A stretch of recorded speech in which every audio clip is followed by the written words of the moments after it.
Hello students, this is Dinesh, your science teacher from Azhar High School.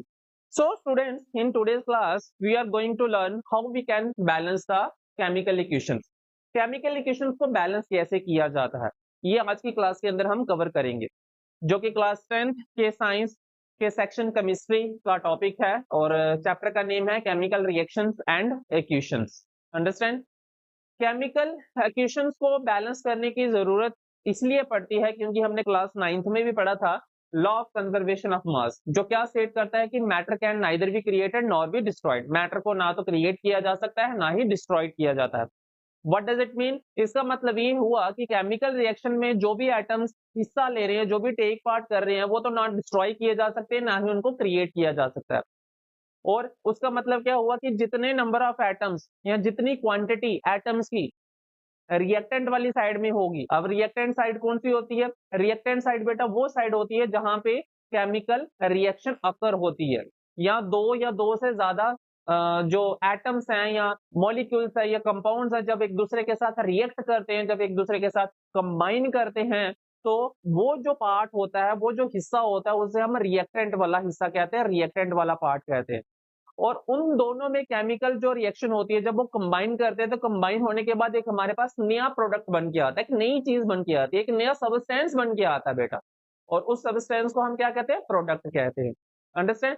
तो जितने भी number of atoms reactant वाली side में होंगे, उतने ही नंबर ऑफ एटम्स प्रोडक्ट वाली साइड में भी होने चाहिए, according to the law of conservation of mass, जो ऑलरेडी आप क्लास 9 के चैप्टर में पढ़ चुके हैं। ठीक है, तो शुरू करते हैं। बेसिकली आज की क्लास के अंदर हम वर्ल्ड इक्वेशंस को बैलेंस करना सीखेंगे। अब वर्ल्ड इक्वेशंस कौन सी होती हैं? ये वाली इक्वेशंस, इन्हें हम वर्ल्ड इक्वेशन कहते हैं, जो नाम के साथ लिखी जाती हैं, वर्ड फॉर्म में लिखी जाती हैं। SODIUM, सोडियम, OXYGEN, उसका जो स्पेलिंग होता है, किसी भी एटम का जो स्पेलिंग है, अगर उस फॉर्म में हम किसी केमिकल इक्वेशन को लिख रहे हैं, तो that is called a world equation. अगर हम इसको सिंबल और इनके फॉर्मूले की फॉर्म में इसको लिखेंगे, तो वो एक क्या कहलाएगी? केमिकल इक्वेशन कहलाएगी। ये वर्ड इक्वेशन है, अगर इसको हम सिंबल और फॉर्मूले की फॉर्म में लिखेंगे, तो वो एक केमिकल इक्वेशन कहलाएगी। अंडरस्टैंड?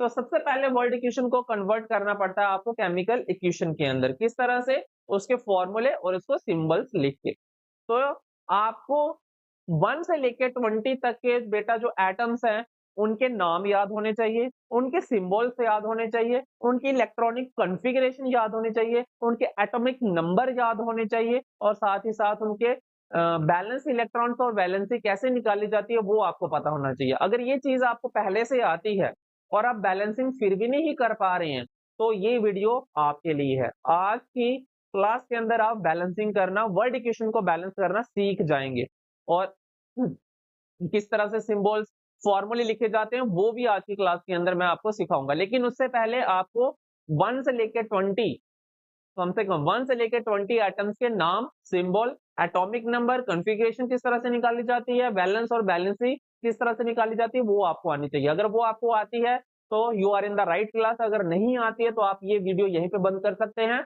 और पहले उस चीज को सीखने की कोशिश कीजिए। ठीक है, तो सबसे पहले जब भी आपके पास वर्ड इक्वेशन आए, तो बेटा सबसे पहले ये वाला पार्ट क्या है हमारा? जो लेफ्ट हैंड साइड में पार्ट होगा, ये क्या होगा? रिएक्टेंट होगा, जो रिएक्शन में हिस्सा ले रहा है, टेक पार्ट कर रहा है। और आई एम सॉरी, और यहाँ पे जो नया सब्सटेंस बन के आ रहा है, इसे हम क्या कहते हैं? प्रोडक्ट कहते हैं। ठीक है, ये रिएक्टेंट है, ये प्रोडक्ट है। ये रिएक्शन में हिस्सा ले रहा है, और रिएक्शन होने के बाद combination, I am sorry, combine होने के बाद एक नया सब्सटेंस बन रहा है, जिसको हम क्या नाम देते हैं? प्रोडक्ट का नाम देते हैं। ठीक है। अब इसके सिंबल्स लिखने होते हैं। सबसे पहले सोडियम का सिंबल Na, ऑक्सीजन का O, लेकिन इसके बेस में 2 लिखते हैं हम। अब 2 क्यों लिखते हैं बेटा? क्योंकि ऑक्सीजन जो है वो एक डायटोमिक मॉलिक्यूल है, ये डायटोमिक एटम है, और मॉलिक्यूल की फॉर्म में जब भी रिएक्शन में हिस्सा लेता है, तो मॉलिक्यूल की फॉर्म में एग्जिस्ट करता है, ये ध्यान रखना है। अगर वैसे भी आपको याद ना रहे, तो एक और ट्रिक बताता हूँ कि इसके बेस में कौन कौन से एटम है, जिसके बेस में 2, 3 आता है, उसकी ट्रिक बताता हूँ। तो उसकी ट्रिक क्या है? जो भी एटम बेटा, जो भी एटम इलेक्ट्रॉन्स को गेन करता होगा, वो नॉन मेटल्स कहलाते हैं, और नॉन मेटल्स जो होंगे वो आपके डायटोमिक फॉर्म में एग्जिस्ट करेंगे। ये ध्यान रख लीजिए, ट्रिक है ये। क्या ट्रिक है?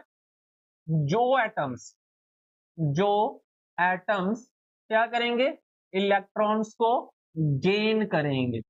जो एटम्स इलेक्ट्रॉन को गेन करेंगे वो क्या होंगे? वो आपके नॉन मेटल कहलाते हैं। और नॉन मेटल बेटा जो होंगे वो डाई एटॉमिक फॉर्म में एग्जिस्ट करते हैं, और या फिर हम कह सकते हैं कि उनके बेस में 2 या 3 आता है। मैक्सिमम तो के बेस में 2 आता है, जैसे यहाँ पे लगा हुआ 2। ठीक है, ये याद रखना है। जो एटम्स इलेक्ट्रॉन्स गेन करते हैं वो नॉन मेटल होते हैं, और नॉन मेटल डायटोमिक फॉर्म में एग्जिस्ट करते हैं जब वो किसी रिएक्शन में हिस्सा लेते हैं। ठीक है, और उनके बेस में 2 या 3 लगाया जाता है। समझ आ गया? ये पता चल गया। अब ऑक्सीजन नॉन मेटल कैसे पता लगाएं? ऑक्सीजन का एटॉमिक नंबर 8 होता है, कॉन्फ़िगरेशन 2,6 होती है। आउटर मोस्ट शेल में बेटा कितने इलेक्ट्रॉन्स हैं? 6 इलेक्ट्रॉन्स है। तो क्या करेगा ये? 2 इलेक्ट्रॉन गेन करेगा, +2 इलेक्ट्रॉन। और अगर गेन करेगा तो क्या बताया मैंने? अगर गेन करेगा तो क्या है? नॉन मेटल है। ऑक्सीजन क्या है? नॉन मेटल है, और नॉन मेटल जो है वो डायटोमिक फॉर्म में एग्जिस्ट करते हैं, इसलिए इसके बेस में 2 या 3 लगाया जाता है। ऑक्सीजन के बेस में 2 लगता है क्योंकि डायटोमिक, डाई का मतलब ही होता है क्या? 2। ठीक है, समझ आ गया यहां तक? चलिए अब फिर से लिखते हैं इसको। सोडियम का सिंबल था बेटा Na, दूसरा कलर चूज करता हूं।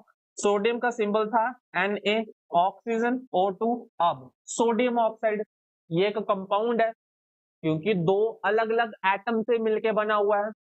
तो कंपाउंड का फॉर्मूला कैसे बनाया जाए उसके बारे में पढ़ लीजिए, सुन लीजिए, ध्यान से समझ लीजिए। अगर वीडियो अच्छी लगे, आपको समझ आ रही हो, तो क्या करना है आपने? सब्सक्राइब चैनल को, जिन्होंने नहीं किया वो तो सब्सक्राइब कर लें, लाइक कर दें इस वीडियो को, और अपने दोस्तों के साथ भी शेयर कर दें। ठीक है, सोडियम का सिंबल लिख लेना है Na। ऑक्सीजन का सिंबल लिखना है। अब यहाँ पे बेस में 2 नहीं लिखा, मैं सिर्फ क्या बोल रहा हूँ? सिंबल लिखना है। ठीक है, तो ऑक्सीजन का सिंबल क्या होता है? O होता है। सोडियम का सिंबल क्या होता है? Na होता है। सेकंड स्टेप में देखिए, सेकंड स्टेप में बेटा आपने क्या करना है? दोनों की एटॉमिक नंबर लिखना है। इसका एटॉमिक नंबर 11 होता है, इसका एटॉमिक नंबर 8 होता है। दोनों की कॉन्फ़िगरेशन उतार लेनी है। कॉन्फ़िगरेशन दोनों की 2 8 1 2,6। के शेल में 2 इलेक्ट्रॉन, एल शेल में 8 इलेक्ट्रॉन, एम शेल में 1 इलेक्ट्रॉन। के शेल में 2 इलेक्ट्रॉन, एल शेल में 6 इलेक्ट्रॉन। क्या करेगा सोडियम? क्या करेगा? अपने आउटर मोस्ट शेल के इलेक्ट्रॉन्स को लूज करेगा। क्या करेगा? लूज करेगा। ऑक्सीजन क्या करेगा? अपने आउटर मोस्ट शेल के इलेक्ट्रॉन्स को, आउटर मोस्ट शेल में 6 इलेक्ट्रॉन्स है तो क्या करेगा? गेन करेगा। क्या करेगा? ये गेन करेगा। ये लूज करेगा, वो गेन करेगा।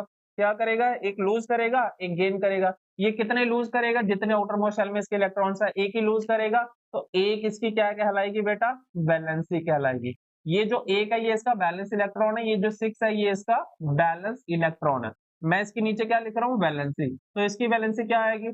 कितने गेन करेगा? ये 2 इलेक्ट्रॉन गेन करेगा। नोबल गैस कॉन्फ़िगरेशन को अटेन करने के लिए, पाने के लिए कितने गेन चाहिए? कितनी चाहिए इसको? 2 चाहिए। 6 है ना, तो 2 ही चाहिए ना 8 बनाने के लिए। नोबल गैस कॉन्फ़िगरेशन जो भी हम बनाते हैं उसके आउटर मोस्ट शेल में कितने इलेक्ट्रॉन होते हैं? 8 होते हैं या 2 होते हैं? 2 हीलियम का केस है। समझ आ रहा है आपको? तो 2 चाहिए, तो वैलेंसी क्या आ गई? 2। इसको क्या चाहिए था? लूज कितने कर रहा है? 1 कर रहा है। 1 लूज कर रहा है तो 1 वैलेंसी। 2 गेन कर रहा है तो 2 वैलेंसी। दोनों की वैलेंसी आ गई। जब दोनों की वैलेंसी आ गई, अब आपका फॉर्मूला बन गया। बन गया फॉर्मूला। कैसे बना दिखाओ? ऐसे बन गया। क्रॉस मल्टीप्लाई करेंगे, जो वैलेंसी है उसको क्रॉस मल्टीप्लाई करेंगे। Na की मल्टीप्लीकेशन 2 के साथ Na2, ऑक्सीजन की मल्टीप्लीकेशन 1 के साथ, तो वैसे का वैसा ही आ गया, Na2O बन गया। तो यहाँ पे क्या क्या आ गया इसका? सोडियम ऑक्साइड का फॉर्मूला Na2O। तो जब हमने इस वर्ड इक्वेशन को किसमें कन्वर्ट कर लिया? इसके सिंबल्स और इसके केमिकल फॉर्मूले के फॉर्म में। अब हमारा आता है स्टेप बैलेंसिंग का। अब बैलेंस कैसे किया जाए, अब बैलेंसिंग करना सीखते हैं। ठीक है, तो बैलेंसिंग कैसे करेंगे देख लीजिए। अभी जितने भी नंबर ऑफ एटम्स रिएक्टेंट वाली साइड में होंगे, उतने ही नंबर ऑफ एटम्स प्रोडक्ट वाली साइड में हमने करने। कैसे? अगर इधर हम देखें तो सोडियम बेटा कितना है? 1 है। ऑक्सीजन के कितने एटम्स हैं? 2 है, बेस में 2 लगा है। इधर अगर हम देखेंगे तो सोडियम कितने है बेटा? बेस में 2 है तो 2 एटम है। ऑक्सीजन के कितने एटम है? एक ही एटम है। तो क्या बराबर है दोनों साइड? दोनों साइड क्या नंबर ऑफ एटम्स बराबर हैं? नहीं है। सोडियम रिएक्टेंट वाली साइड में एक ही है, प्रोडक्ट वाली साइड में 2 है, तो unbalance, it's unbalance chemical equation, सोचने की बात ही नहीं है। अब इसे क्या करना है? बैलेंस करना है। वही तो एग्जाम में पूछा जाता है, वही तो बोर्ड में आता है।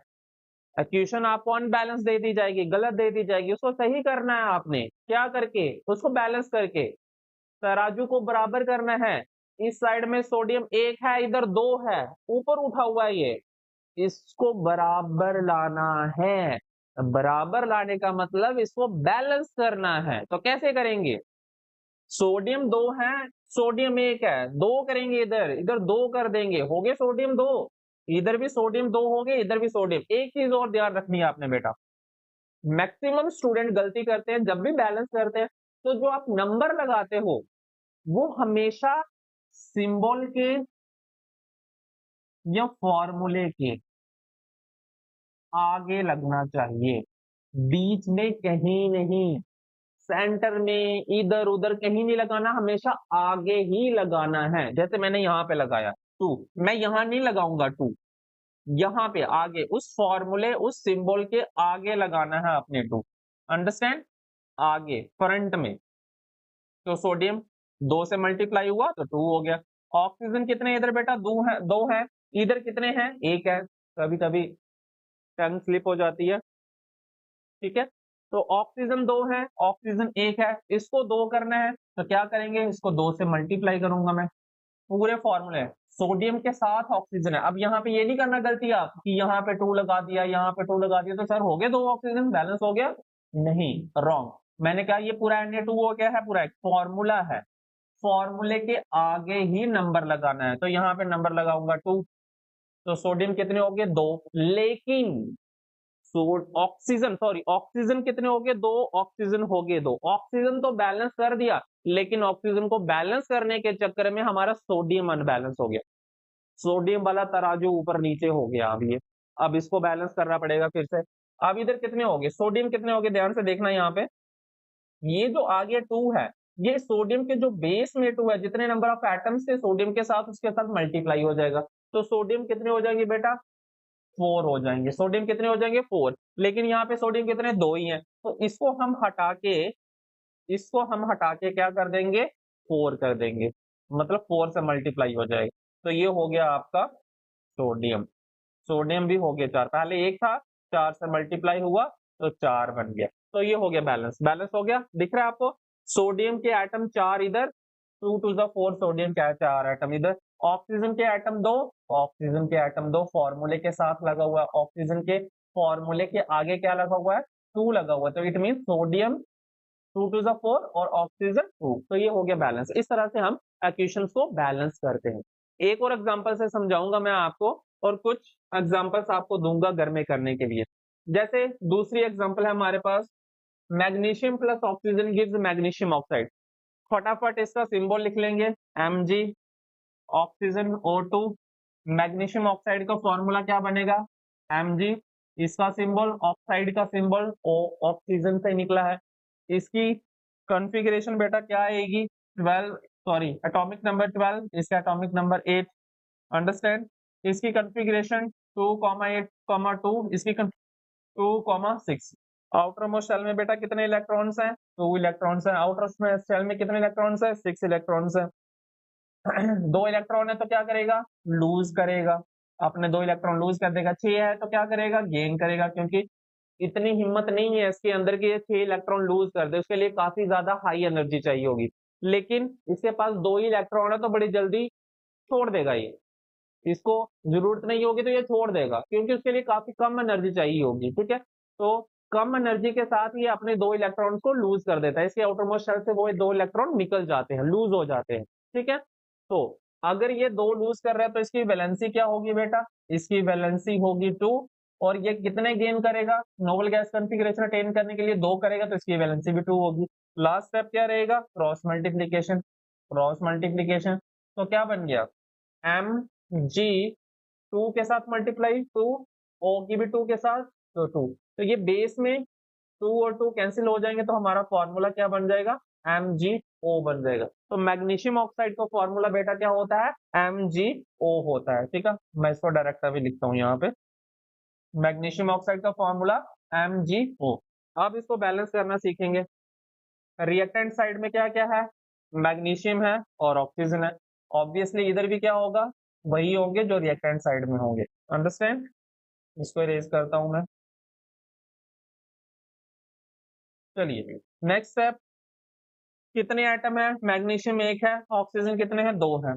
मैग्नीशियम एक है, ऑक्सीजन एक है, दोनों एक एक है। ठीक है, ऑक्सीजन इधर दो है, ऑक्सीजन एक है। मैग्नीशियम तो बैलेंस है लेकिन ऑक्सीजन बैलेंस नहीं है, तो ऑक्सीजन बैलेंस करने के लिए इधर 2 से मल्टीप्लाई कर देंगे तो ये 2 हो जाएगा, यानी कि पूरे फॉर्मूले के आगे 2 लगाऊंगा। तो अगर पूरे फॉर्मूले के आगे 2 लगाया तो ऑक्सीजन तो 2 हुए एटम, लेकिन उसके साथ साथ मैग्नीशियम भी 2 एटम हो गए भाई। मैग्नीशियम भी तो 2 हो गए, क्योंकि मैग्नीशियम और ऑक्सीजन दोनों एक साथ मिले हुए हैं। मैग्नीशियम ऑक्साइड जो है वो मैग्नीशियम और ऑक्सीजन का मिक्सचर है। तो अगर मैं 2 आगे लगा रहा हूं तो दैट मींस मैग्नीशियम के एटम भी 2, ऑक्सीजन के भी एटम 2। समझ आ रहा है, ठीक है, तो 2 हो गए। अब इधर देखेंगे, इधर मैग्नीशियम एक ही है तो इसको भी 2 कर देंगे, ये आगे 2 लगा दिया। तो magnesium 2, oxygen 2, magnesium 2, oxygen 2, magnesium 2, oxygen 2, magnesium 2, oxygen 2, तो हो गया बराबर। समझ आया, तो इस तरह से वर्ड इक्वेशंस को बैलेंस किया जाता है। ठीक है, फॉर्मूले और सिंबल कैसे निकाले जाते हैं, 2 इक्वेशंस में मैंने बताया आपको। एक और इक्वेशन की हम ट्राई करते हैं, एल्यूमिनियम प्लस ऑक्सीजन, ये आपके लिए है, आप इसको खुद कीजिए, मैं नेक्स्ट इक्वेशन पढ़ता हूं। कैल्शियम ऑक्सीजन सेम है जैसे हमने पीछे वाली एग्जांपल की। नेक्स्ट, हाँ इसको करते हैं, सोडियम प्लस वाटर, ये sodium hydroxide plus hydrogen gas. Sodium का सिंबल बेटा Na, वाटर का फॉर्मूला तो ऑलरेडी आपको पता है क्या होता है।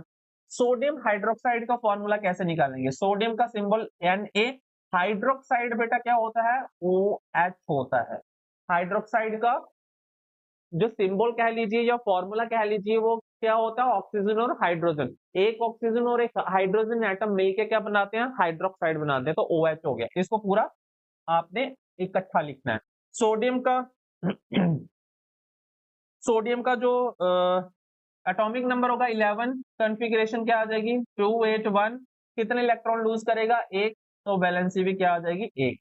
अब दूसरी साइड जो हमारे पास हाइड्रोक्साइड है, इसका कोई भी एटॉमिक नंबर नहीं होता है, क्योंकि ये 2 एटम से मिलके बना हुआ है, 2 एटम से मिलके बना, ऑक्सीजन और हाइड्रोजन से मिलके बना हुआ, तो इसका तो कोई एटॉमिक नंबर होगा नहीं। ऑक्सीजन का अलग एटॉमिक नंबर होता है, हाइड्रोजन का अलग एटॉमिक नंबर है।